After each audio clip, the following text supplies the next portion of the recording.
fleet is here. Global panic is spreading. Humanity is weak, inferior. Your world is ours. They laughed at us. Not quietly, not secretly. They broadcast it across the stars. The first message humanity ever received from beyond Earth wasn't a greeting. It wasn't diplomacy. It wasn't peace. It was a ranking. The Galactic Dominion had discovered Earth after detecting our radio waves. Within weeks, their massive obsidian ships appeared in orbit. No attack, no invasion, just evaluation. Their supreme strategist, Commander Virex of the Xylar Dominion, appeared on every screen on Earth. Tall, metallic silver skin, eyes glowing like twin suns. His voice was calm and cold. Species designation, human. Biological classification, fragile. Combat capability, inferior. Psychological resilience, unstable. Threat level, negligible. The world watched in silence. It scanned our weapons, our wars, our history. They saw our divisions, our infighting, our nuclear arsenals, and they laughed. Your kind survives through numbers and luck, Virex continued. You are physically inferior to 87% of known sentient species. Their soldiers demonstrated their power by crushing titanium like paper, lifting armored vehicles with one hand, walking through gunfire unharmed thanks to advanced kinetic shields. Humanity felt small. Governments tried diplomacy. Scientists begged for technological exchange. Military leaders prepared for the worst. But the Dominion wasn't here to conquer. They were here to prove something. They announced a trial, a single combat evaluation. One representative from your species, Virex declared. If your champion survives against one Xylar warrior, Earth will be granted protected status. If not, you will be classified as a subservient labor world. The arrogance was unbearable. They assumed no human could win. They assumed we would choose our strongest soldier, our best weapon, our finest genetic specimen. But humanity didn't choose the strongest. We chose Daniel Reyes. He wasn't the biggest man alive, not genetically modified, not enhanced. He was a former rescue worker, a man who ran into burning buildings, a man who pulled strangers from wreckage, a man who once held up a collapsing beam long enough for others to escape, even when it shattered his arm. When asked why he volunteered, Daniel simply said, "They think we're weak because they only measured muscle. They didn't measure heart." The arena was built in orbit, a transparent coliseum suspended between stars. Billions watched. Aliens expected entertainment. Humans prayed for survival. Virex smirked as Daniel stepped forward in nothing but standard combat gear. Across from him stood a Xylar war champion, towering, armored, genetically engineered for destruction. The alien cracked his neck. "Try not to die too quickly, human." Daniel didn't respond. He just stepped forward, and the galaxy prepared to witness humanity's humiliation. They had no idea. They were about to witness humanity's defiance. The arena floor shimmered with alien energy fields. Gravity was adjusted to Xylar standard, 1.4 times Earth's gravity. The Dominion had stacked the rules. Daniel felt it instantly. His body grew heavier. Breathing tightened. Every step required effort. The Xylar warrior? Completely unaffected. Compensation denied, Virex announced. Adaptation is part of strength. The alien charged first, faster than expected. Daniel barely rolled aside before a fist cratered the arena floor. The impact cracked the reinforced surface. Gasps echoed from human spectators watching from Earth. Daniel scrambled to his feet and was backhanded across the arena. He hit the wall hard enough to fracture ribs. Blood filled his mouth. The Xylar didn't rush. He walked slowly toward Daniel. "You break easily," the alien said. Another punch. Daniel blocked, barely, but the shockwave dislocated his shoulder. Pain exploded through him. He could hear the commentators already. Human skeletal durability, insufficient. But Daniel didn't stay down. He adjusted his breathing. Slow inhale, slow exhale. The Xylar struck again, but this time Daniel didn't try to overpower him. He moved, not faster, smarter. He remembered something from rescue training. You don't fight the weight of a falling structure. You redirected. The Xyler charged again. At the last second, Daniel shifted sideways and grabbed the alien's armored forearm, using the creature's own momentum to twist. The Xyler stumbled. Not much, but enough. A murmur spread through the alien observers. Daniel pressed the advantage. He attacked joints instead of armor. Targeted balance points. Attacked the back of the knee. The Xyler roared as he dropped to one knee. No damage, but inconvenience. And for the first time, irritation. You adapt, the alien growled. Daniel smiled through blood. We've had practice. The fight continued. Daniel was thrown, slammed, cracked against the floor. But every time he stood up, every single time, the Xyler's strikes grew heavier, more aggressive, less calculated. The Dominion valued dominance. Humans valued survival. And survival teaches patience. Minutes turned to an hour. The Xyler began to slow. Not from injury, from anger. Daniel's rib. The Xyler's fist came down like a meteor. Daniel stepped inside the strike. Pain exploded as the blow grazed his side. But he was close now. Too close for the alien's full strength. He grabbed the Xyler's armored collar and headbutted him. The alien staggered. Shock rippled across the Dominion observers. The Xyler swung wildly. Daniel ducked, wrapped his arm around the alien's leg, and drove his shoulder forward. They both crashed to the ground. For the first time, the Xyler hit the floor. The arena trembled. Silence. The alien tried to rise, but Daniel was already moving. Not with brute force, with relentless persistence. He targeted exposed cables beneath the armor plating. He wedged his fingers into mechanical seams. He ripped. The Xyler roared as sparks flew. Daniel wasn't stronger. He was desperate, and desperation is powerful. The alien threw him off, sending Daniel skidding across the arena. Everything hurt. Everything screamed. But Daniel pushed himself up again. The Xyler's armor flickered. Damage indicators glowed faintly. Not fatal, but real. VA Rex leaned forward. This is statistically improbable, he whispered.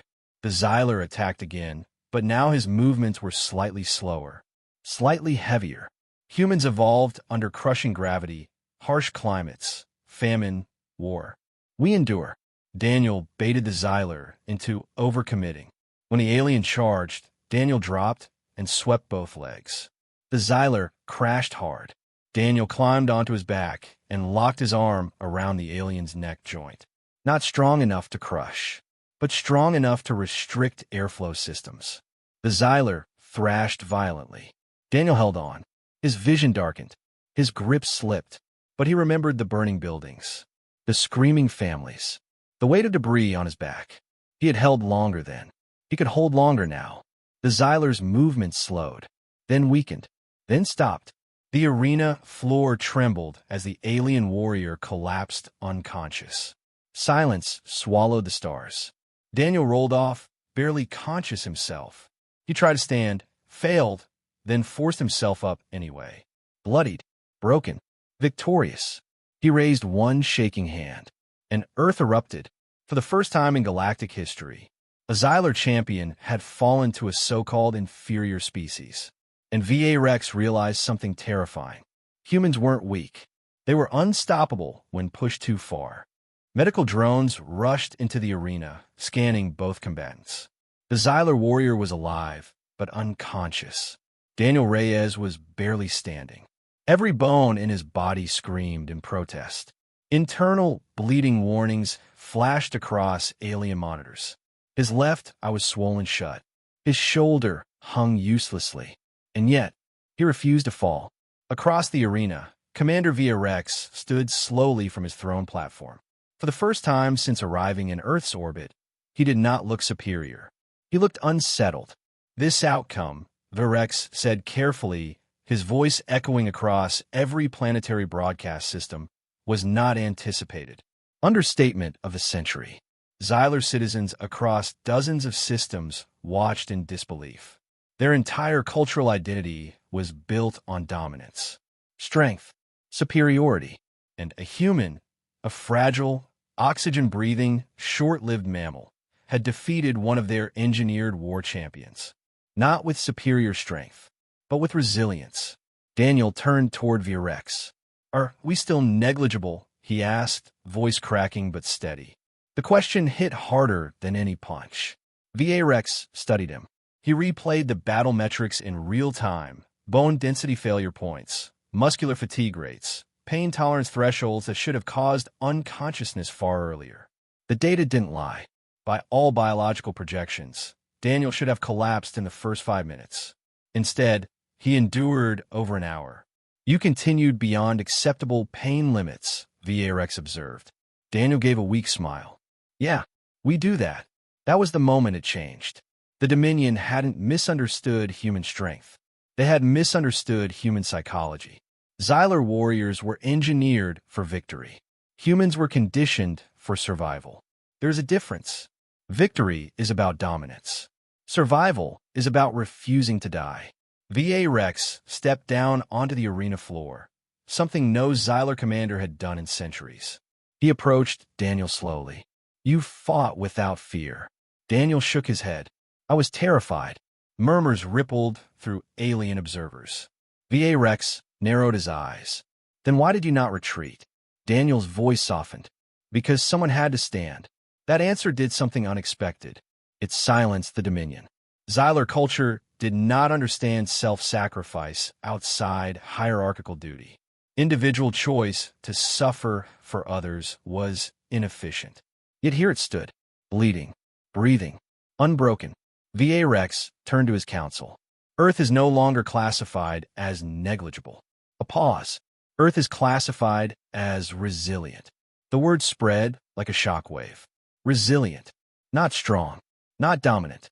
But something far more dangerous. Because strength can be measured. Resilience cannot.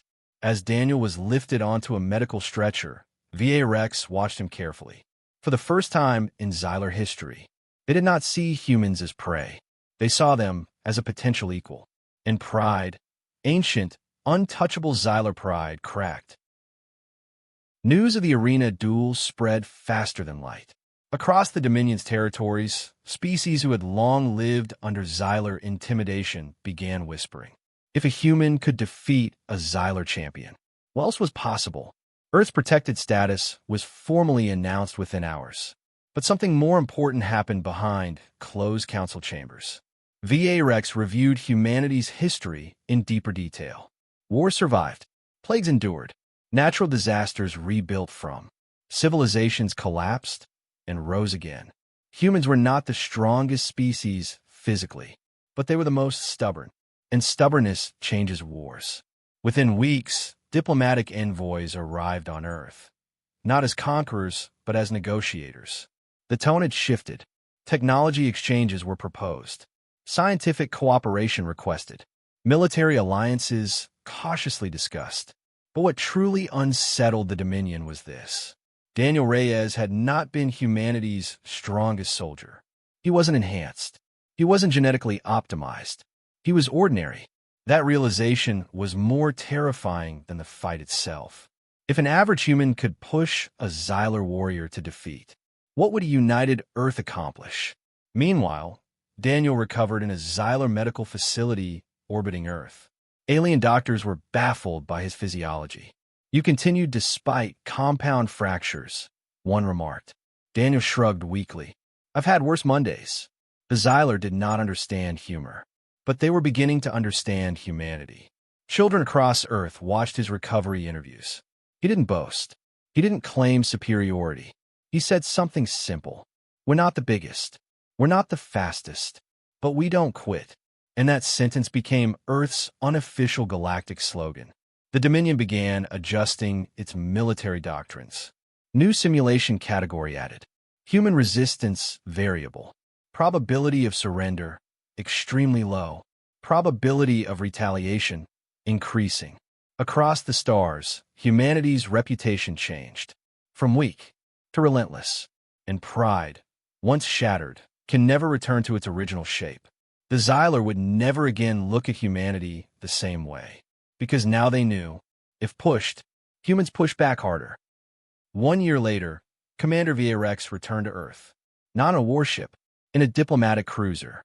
This time there were no rankings, no evaluations, only a request.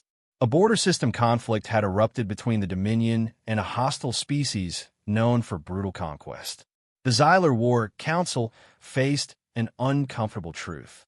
Their warriors excelled at overpowering enemies, but they struggled against insurgency tactics, attrition warfare, unpredictable resistance. They struggled against strategies humans had perfected over centuries. VA Rex stood before Earth's unified council. We request advisory partnership. The galaxy watched in disbelief. The Dominion, asking for help. Human generals exchanged glances. Then one asked, "Why us?" VA Rex answered without hesitation. "Because you survive what should destroy you." Silence filled the chamber. Then Daniel Reyes, now walking with a slight limp but standing tall, spoke from the back of the room. "You thought we were weak." VA Rex met his gaze. "We were incorrect." Daniel nodded slowly. "Strength isn't about how hard you hit." He stepped forward. "It's about how hard you can get hit and keep going." The Dominion recorded that line in their historical archives. Years later, military academies across multiple star systems would study the human variable.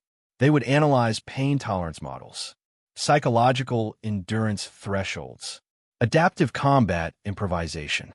But none of their simulations would fully capture it, because humanity's greatest strength isn't muscle. It's heart. The day aliens thought humans were weak, they measured the wrong thing.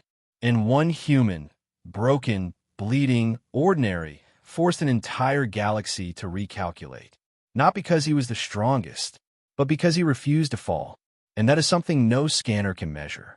The stars had judged Earth, and Earth had answered, not with domination, not with arrogance, but with resilience. And from that day forward, the galaxy never laughed at humanity again. Thanks for watching. If you enjoyed this journey through the stars, don't forget to like the video. It truly helps the channel grow. Comment below, what would you do if you were in Commander Vorn's place? And subscribe for more epic HFY stories every week.